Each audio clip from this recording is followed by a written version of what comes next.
सुप्रभात विद्यार्थी मित्रों, कैसे हो बच्चों? अच्छे हो सब घर पर? विद्यार्थी मित्रों, हिंदी के अंतर्गत पिछले क्लास में आप लोगों ने एक सुंदर कहानी का अभ्यास किया था। कौन सी थी कहानी, याद है? हाँ, एकदम बराबर, सबसे अच्छा कौन। बहुत मजा आया था ना कहानी को सुनने में। बच्चों, आज इस कहानी को हम लोग शब्दशः समझने वाले हैं। तो अब कहानी को शब्दशः समझने के लिए आप लोगों को पाठ्य पुस्तक खोलनी पड़ेगी, बराबर है ना? तो विद्यार्थी मित्रों, पाठ्य पुस्तक के साथ पेंसिल लेके भी बैठिए, क्योंकि पाठ के अंदर काफी सारे नए शब्द आने वाले हैं जिसे आपको अंडरलाइन करना है। और फिर कहानी और पाठ ये हमारा खत्म होता है, तुरंत ही आप लोगों को वो नए शब्द जो है उन्हें हिंदी की नोटबुक में आज के दिनांक के साथ सुंदर अक्षरों में लिखना है। तो चलो बच्चों, मेरे साथ हिंदी की पाठ्य पुस्तक खोले और साथ में पेंसिल भी लेके बैठे। चलो बच्चों, अब हम कहानी को शब्दशः समझते हैं। तो सब बच्चे मेरे साथ पाठ्य पुस्तक खोलेंगे। पाठ 11, सबसे अच्छा कौन। बच्चों देखो, चित्र में हमें दिखाया गया है कि अकबर राजा अपने दरबारियों के साथ कैसे बैठे हुए हैं। आप सबने वीडियो में कहानी देखी ना और सुनी भी, उसमें सारा अच्छे से वर्णन किया गया है दरबार का। देखा था उनका चांदनी महल भी। अच्छा, चलो बच्चों, अब हम ये कहानी को समझते हैं।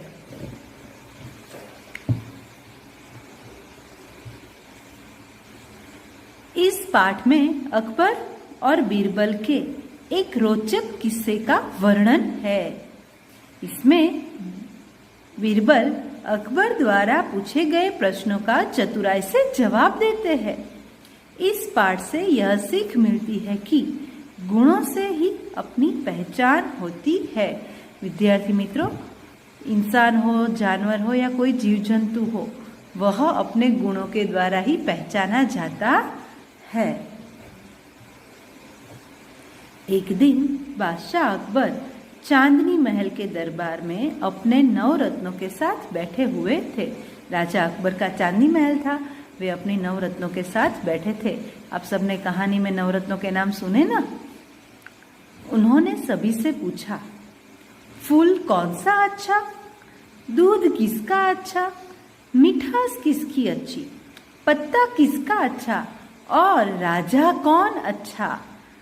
अपने दरबार में उन्होंने ये प्रश्न रख दिए। हर कोई दरबारी अब सोचने लगा। सोचने के बाद सब अपनी अपनी राय देने लगे, सब अलग अलग उत्तर देने लगे।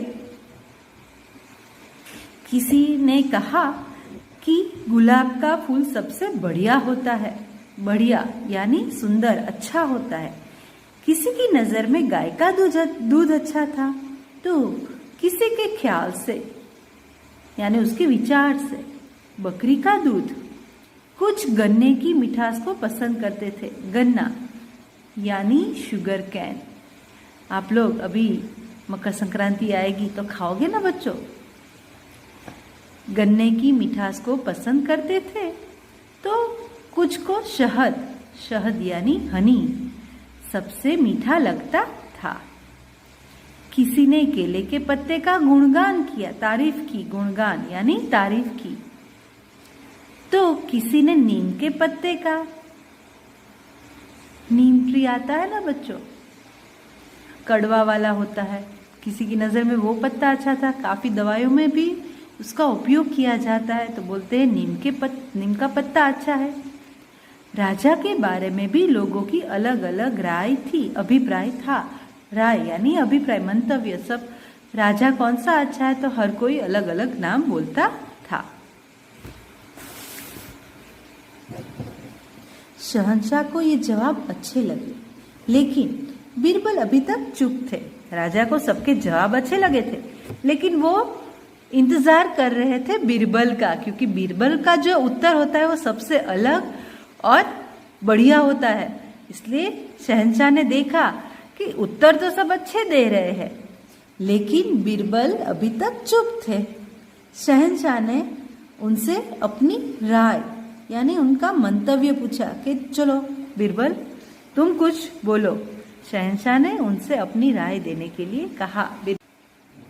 बीरबल ने उत्तर दिया, आलमपना, आलमपना यानी बच्चों राजा को ही संबोधन करने वाला एक ये शब्द है। फूल कपास का उत्तम होता है। देखो बच्चों, बीरबल का जवाब एकदम सबसे अलग है, हटके है। अगर किसी को, आप लोगों को मैं अगर पूछती हूँ कौन सा फूल, तो कोई बोलेगा गुलाब का, किसी को सूर्यमुखी अच्छा लगेगा, किसी को कमल का फूल। लेकिन बीरबल यहाँ पर कहते हैं कपास का फूल सबसे अच्छा होता है, उत्तम होता है। उत्तम यानी सबसे बढ़िया होता है। उसी से हम सबको तन ढकने के लिए कपड़ा मिलता है। तन यानी हमारा बदन, शरीर, उसको ढकने के लिए कपड़ा मिलता है। और जिस चीज से हमें उपयोग हो वही चीज सबसे उत्तम कहलाती है। दूध माँ का अच्छा होता है, उसे पीकर बच्चा फलता फूलता है यानी बड़ा होता है। मिठास जबान की अच्छी होती है, यानी इंसान कैसा बोलता है उसके ऊपर वो आधार रखता है। अगर कोई भी इंसान बड़ी गाड़ी में बैठा हो लेकिन उसको बोलने का तरीका अच्छा ना हो, या आप सोचो कोई भी आपकी नजर में कोई इंसान अच्छा दिखे लेकिन उसको बोलने का तरीका ही नहीं आए, किसी को भी कुछ भी कह देता है, तो ये चीज गलत है। इसलिए जबान जो है वो मीठी होनी चाहिए। सामने वाले को लगे कि हाँ ये इंसान कितना अच्छा है, कितना मीठा बोलता है। इसलिए मिठास जो है वो हमारे जबान की अच्छी होनी चाहिए। पत्ता पान का सबसे बढ़िया होता है। पान का पत्ता इसीलिए कहा गया है कि अगर किसी राजा को युद्ध नहीं करना है और वो सामने वाले राजा के पास पान के पत्ते अगर पेश करते हैं, पान आता है खाने का, उसे अगर पेश करे तो कहते हैं कि वो पत्ते को पेश करने पर दुश्मन को भी दोस्त बना लिया जाता है। दुश्मन को यानी उसके साथ वे दोस्ती कर लेते हैं। और आलमपना सबसे अच्छा राजा इंद्र है। इंद्र राजा को सबसे अच्छा कहा गया है, जिसकी कृपा से, जिसकी रहम दृष्टि से आकाश से अमृत यानी वर्षा होती है, अमृत बरसता है। अमृत बरसना यानी आसमान से बारिश होना।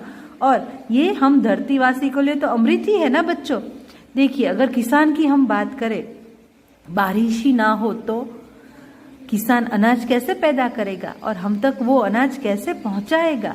इसीलिए धरती का अमृत जो है आसमान से बरसने वाला, वो तो हम सब के लिए बारिश ही है। इसलिए कहते हैं कि राजा अच्छा है इंद्र, जिसकी कृपा से आकाश से अमृत बरसता है। उत्तर सुनकर सभी बीरबल की योग्यता को मान गए। सबने कहा कि वाह, बीरबल जैसा उत्तर कोई नहीं दे सकता, क्योंकि बीरबल ने जो उत्तर दिया है एकदम सटीक उत्तर दिया है, बिल्कुल ही बराबर उत्तर दिया है। तो विद्यार्थी मित्रों, कैसी लगी कहानी आप लोगों को? ये अच्छी लगी? बच्चों, इस कहानी के साथ मैंने जो शब्द आप लोगों को अंडरलाइन करवाया है, उन्हें आप लोग नोटबुक में सुंदर अक्षरों में श्रुत लेखन के रूप में लिखेंगे। और यहाँ पर इन्हें भी जाने जो दिया है वो तो आप लोगों ने नोटबुक में लिख ही लिया है, बराबर बच्चों? विद्यार्थी मित्रों, इसके बाद के टास्क में हम लोग एक नई चीज सीखने वाले हैं। ठीक है बच्चों? तो आज का गृह कार्य सिर्फ आपका इतना है कि आप लोग हमने जो शब्द अंडरलाइन किए हैं उन्हें आज की दिनांक के साथ अपनी हिंदी की नोटबुक में सुंदर अक्षरों में लिखिए। ठीक है बच्चों? तो हम अगले टास्क में फिर मिलते हैं। धन्यवाद।